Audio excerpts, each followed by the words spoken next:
Hello. This time I'm back with my video on the power of 3. A little bit later than I had planned on doing. However, here's the thing. Typically when a new episode of Doctor Who comes out, oh, isn't this fitting considering the episode, I like to watch it 3 times. And I'll do it this way that I can show off my cool tattoo. That's actually, I don't want to look like I'm doing gang signs here, I think that's retarded. That's actually in alchemy, the symbol for alcohol. If a bartender ever gets that, the first time that they ever get that, they get a double tip. Hopefully bartenders didn't just watch that, or they didn't authentically get it, and well, that would kind of suck. I don't know if they'd ever authentically get it, but I don't need to get off track about the tattoo. Suffice it to say, yes, I watch Doctor Who episodes 3 times when they come out, because there are so many details that are easy to miss. Now, I've only watched The Power of 3 once, and later today I will be having the opportunity to sit down with my mother over at her house and watch it for the second time. Now, the thing is, it was mentioned that there is a fob watch in the episode. I have to admit I did not see this. Again, I watch episodes 3 times, and I do that for a reason. So I'm going to be looking for the fob watch. I'll give my theory on it right now. It's nothing more than an Easter egg. I just don't think that they're going to do so much with the fob watch. I know that we saw regeneration energy in Amy's hand, but I've already stated my opinion on that when I made my prediction for the episode coming up, The Angels Take Manhattan. Now, with that said, I could be wrong. I tend to actually be wrong a lot on these videos of mine. It turns out whenever I think that something happened that you know, I'm way off on where Stephen Moffat is going on things, let alone to go as far as making a whole prediction for an episode. Yeah, stuck my neck out, proverbially speaking, on that one. So, what could it be if it's not what I've already said, that Amy is going to become an angel and kill Rory? Well, if the fob watch belongs to any of them, I'd just like to know what a Gallifreyan child was doing on Earth and how in the hell she went through a chameleon arc. You see, I doubt it. I really do. I don't think that that's what they're doing.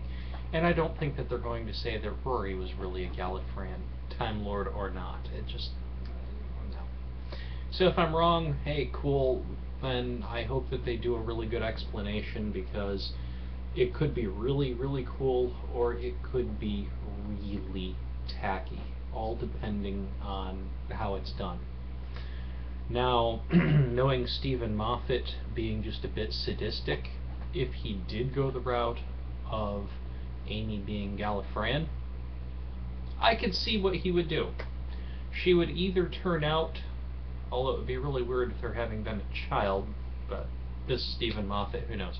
She would either turn out to be Romana or the Rani, just long enough for the Doctor to be freaked out and maybe space her, thus ending the possibility of her regenerating and basically saying to the fans, ha! Those characters are not coming back. You see, I seriously doubt it. So we'll have to see. Personally, though, getting back into the focus of the episode itself and what I did see, I really liked it. This was just an all-around amazing episode. It was cool seeing Rory's dad again. The interaction between him and the Doctor was awesome. And by the way, for anyone that hasn't watched it, haha, spoilers, so this is your last chance to shut me the hell up now. Otherwise, I take no responsibility for ruining the episode for you. Well, it shouldn't be ruined anyway if you're a fan, but hey, that's how it goes. So, looking at things here, the Doctor is definitely really at the top of his game in this episode. Matt Smith did just an awesome performance with the character, and just the emotional depth that we got to see was great. I was just absolutely laughing hysterically at the scenes where he was having problems with his left heart. And then we get to Brigadier Lethbridge Stewart's daughter, Kate Stewart. I wish that she hadn't dropped the Lethbridge. I thought that the excuse was weak. Really? You're going to drop the Lethbridge and people aren't going to know? Really? Oh, and by the way, UNIT should go back to being the United Nations Intelligence Task Force, as it had been in the classic series, and as it had been when Christopher Eccleston's Doctor, the Ninth Doctor, mentioned them. And then I guess the UN complained because, well, the UN are idiots, and the BBC complied because at times the BBC are, well, I shouldn't say are, it's is. I know it's a group, but it's still a group. So the UN is a group of idiots, and oftentimes, yes, the BBC is a group of idiots. So, yeah. I don't like that they came up with this whole Unified Intelligence Task Force, and we're all supposed to forget that UN is two words, United Nations. So is it UIT now? Really? Pandering is just stupid. Now, I am culturally inept about the UK in many respects, so maybe I just insulted a whole bunch of people, but I have to be honest about how I feel about it, and my intent isn't to go out of my way to piss people off. That said, I'm also not going to apologize for my opinion. If people have a reason to disagree, though, I'd love to know. I'm all about other people's opinions being valid. Doesn't mean that I'll agree with them. I like to be straightforward on that. However, I don't want people to think that, you know, I'm just this prick that can't hear your opinion. No, I am a prick, but understand, I welcome your feedback on this, and I'd like to know if you can give some insight as to actual logic behind them deciding to go with it being the Unified Intelligence Task Force instead of the United Nations Intelligence Task Force. Hey, that would be great.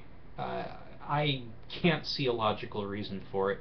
From my perspective, it's just moronic, and it's pandering, and I just fucking hate pandering. Pardon my French. Yeah, I'm doing this on a Doctor Who video, so let me, oh well, I'm not going to re-record it. Most of us are adults here, and come on, children these days hear these words, and to be honest, they're words.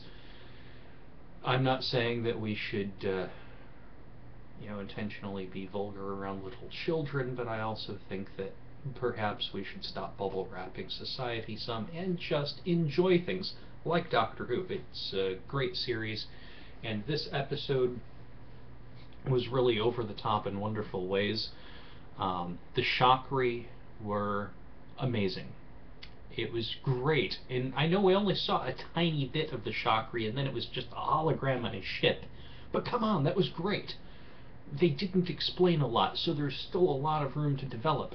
These are a race that were considered a myth to the Gallifreyans, including their Time Lord elite. Now, come on, let's stop and think about this. How much crap do the Gallifreyans know? If you look at the series as a whole, classic and new, the knowledge of the Time Lords of Gallifrey is disgusting. And they didn't know that these guys were real. Really, what's going on here? People see the potential in this, right? And that being did know that he was called the Doctor.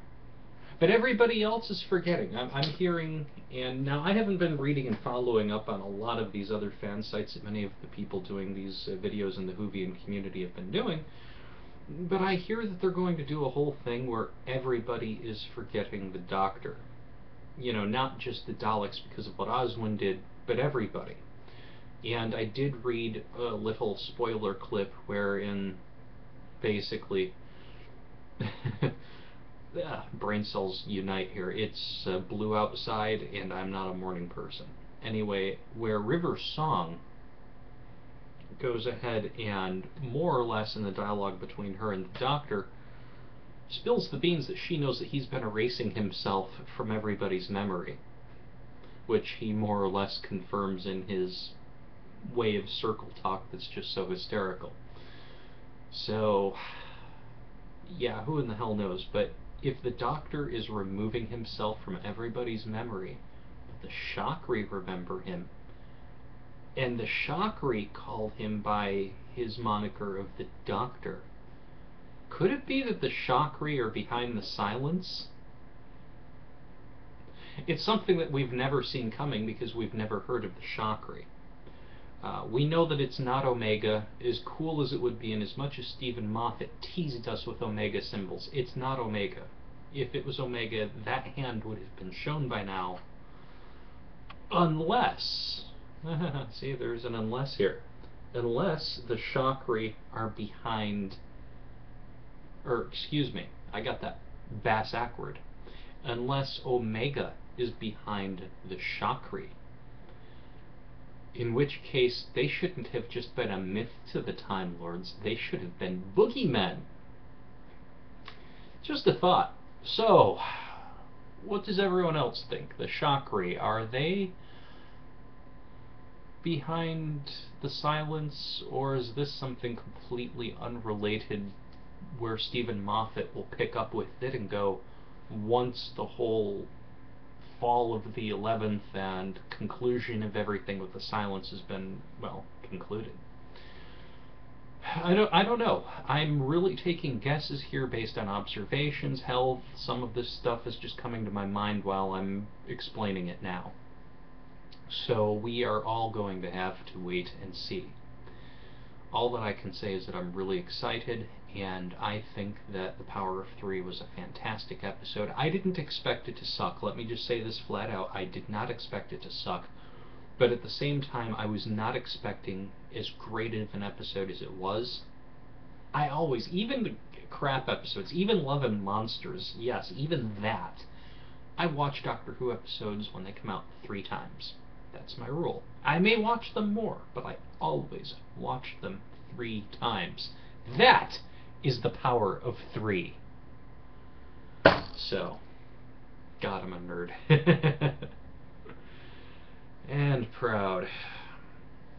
So, there's not really much else that I can say about The Power of Three now. I may do another follow-up to this after I've watched it a couple more times. I make no promises, because somewhere I have to have time to do other things. I'm trying to basically create a graphic novel on a small scale, because things have been toned back for a while. I'm still helping with a graphic novel, of which I'm a co-creator. And right now, because my business isn't really bringing in jack for money, and probably won't for several months to the better part of a year, I'm also getting ready to start work at 911 Dispatch. I'm actually putting in my application today. That having been said, well, we'll see. I may do the next follow-up to this, but don't hold your breath, because there's going to have to be enough that I didn't catch that just pops out at me and screams, and also doesn't seem redundant in light of what I've already said in this video, in which I'm now just rambling anyway. So, that's it for me. Please feel free to leave your comments. As I've already said earlier, and as I've mentioned in plenty of videos before, you don't have to agree with me. I'm not looking for a whole bunch of people to repeat what I'm saying. I'm a fan that genuinely loves to know other people's opinion on the show. So all feedback, positive, negative, and whatnot's great. Just, you know, if you're a troll, then I'm going to mock you uproariously and block you, because I'm not 10. I don't have time to deal with people going online and going, "You're a doo-doo head." So, anyway, that's all there is to say for now, and stuff, and I'm rambling and stuff. So, oh, that's my alarm. I was going to get up now.